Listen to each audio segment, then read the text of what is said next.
Ever heard of a miracle, and I mean a real miracle, that ended up costing an entire civilization everything? Wow. Well, that's what we're diving into today. Yeah. The story of Prophet Saleh, the Thamud people, and you guessed it, a she-camel. A she-camel. A she-camel that became a test of faith, and oh boy, were there consequences. Now, what's fascinating about the Thamud, at least to me, is how their history is basically a sequel. A sequel. Yeah, like the sequel to the fall of another civilization. Oh, you're talking about the ad people? Exactly. The ad. Remember, these weren't just some nomads wandering around. They had strength, built incredible things, but they messed up big time. By rejecting prophethood. Yep. So the Thamud come onto the scene, right? Right. They inherit all of this. The legacy, what's left of this advanced civilization, Yeah. all the pressure in the world to not mess it up like their predecessors, right? It really makes you think about what that must have felt like for them, to see the consequences firsthand. To have that physical reminder staring them right in the face. Allah even says it best, describing the Ad in Surah Fusilat. And as for Ad, they were arrogant upon the earth without right, and said, "Who is mightier than us in strength?" Did they not consider that Allah who created them was mightier than them in strength? That's a powerful verse. Really sets the scene, doesn't it? Totally does. So the Thamud, they have a choice to make. Repeat the past or try something different. And right in the middle of all this is where we meet Prophet Saleh. And this is where things get interesting, because this wasn't some outsider preaching a foreign message, was he? No, not at all. He was one of them. Yeah. Respected. Even considered for leadership, which is crazy when you think about it. Can you imagine that? Someone you know, someone you might even admire telling you to completely change your life? I know, right? Really adds a whole other layer to things. Yeah. But, and this is a big but, the Thamud were skeptical, to say the least. Yeah, they weren't just going to take his word for it. No way. They demanded proof. A sign from Allah. And not just any sign. Oh, no. They had to make it as hard as possible, almost like they were trying to test Allah. Yeah, like if you can do this one impossible thing, then maybe, just maybe, we'll consider what you're saying. It's like they wanted to see if they could stump Allah. Exactly. Okay, so get this. They told Prophet Saleh, "You want us to believe you. Fine, make this rock split open." They picked a specific rock. Oh yeah, very important detail. A specific rock. And they said, out of that rock, a she-camel has to come out. Hold on. Of course, it couldn't just be any camel. Nope. It had to be Actually- a pregnant she-camel ready to give milk. Talk about... What does that even have to do with anything? It's wild. It really makes you think about their thought process or lack thereof, you know. I mean, it reveals a lot about them, doesn't it? On one hand, they're acknowledging some higher power by even asking for a sign from Allah. Right, right. But at the same time, there's this massive skepticism. Like, they needed absolute, undeniable proof to even consider what Prophet Saleh was saying. It's a classic example of what we still see today. People searching for proof, but then setting these impossible standards that nothing can really live up to. So true. We love to hold on to what we think we know, even if it means ignoring something incredible right in front of us. Exactly. But okay, back to the story, because here's where it gets really mind-blowing. Allah grants their ridiculous request. He does. The rock splits open, and what do you know? There she is.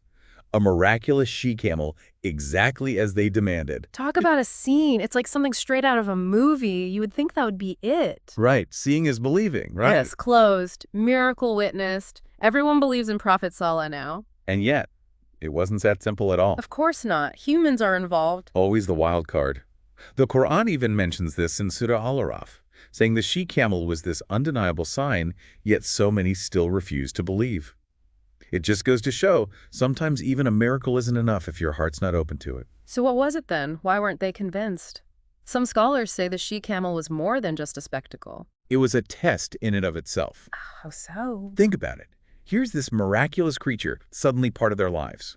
And it wasn't just about witnessing a cool trick, it was about how they'd react to it, how they'd treat it. And this is where the idea of submitting to a higher power comes in, even when it's inconvenient. Exactly. I mean, imagine having to share your precious resources, having your whole routine disrupted by this camel. It wasn't just about believing in Allah. It was about putting that belief into practice, even if it meant sacrifices. And the Quran actually describes that, right? In Surah Hud, it mentions how the she-camel was given access to their wells on specific days while they had to use them on other days. See? A test of their willingness to share, to adapt. To put something above their own immediate needs. Which brings us to probably the saddest part of this whole story. Despite this miracle, a plan starts forming to get rid of the she-camel. They were going to kill her. They were. Yeah. And this wasn't just a heat of the moment thing. This was planned out. A whole conspiracy, 9 people involved, according to what we know. Wow.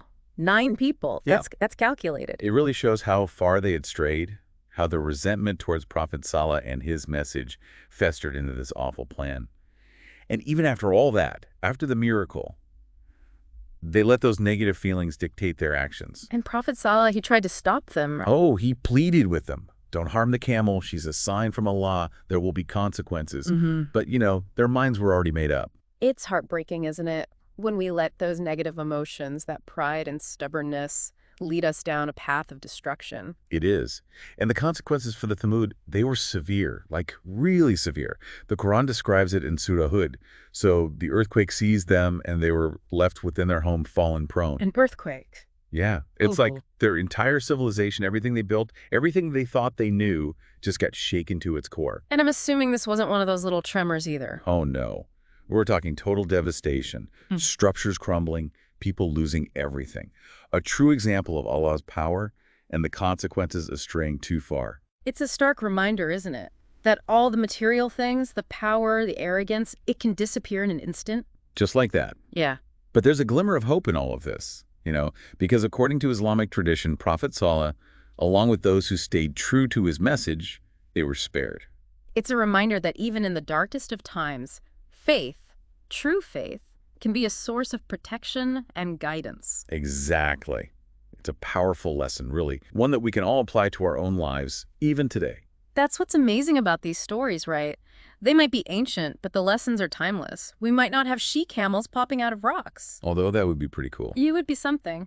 But we all have those moments that test our faith, challenge our perspectives, push us out of our comfort zones. Our own she-camels, so to speak. Yeah. Do we cling to the familiar, even when it's no longer serving us? Or do we find the courage to change, to grow, to put our faith into action? That is the question, isn't it? And for the Thamud, that choice, well, it determined their fate. It's a powerful story, one that really makes you think about the choices we make every single day. Absolutely. And for me, it highlights the importance of staying open to new ideas, open to challenges, and most importantly, open to recognizing the signs around us, even when they come in unexpected forms. Beautifully said. It's a message that resonates deeply, especially in today's world. And on that note, we want to thank you for joining us for this deep dive into the story of Prophet Saleh and the Thamud people. It's been a pleasure exploring these lessons with you all. And if you're eager to delve even deeper into the stories of the prophets, their lives, their struggles, their triumphs, we encourage you to check out the My Islam website. It's an incredible resource full of knowledge and insights just waiting to be discovered. Until next time.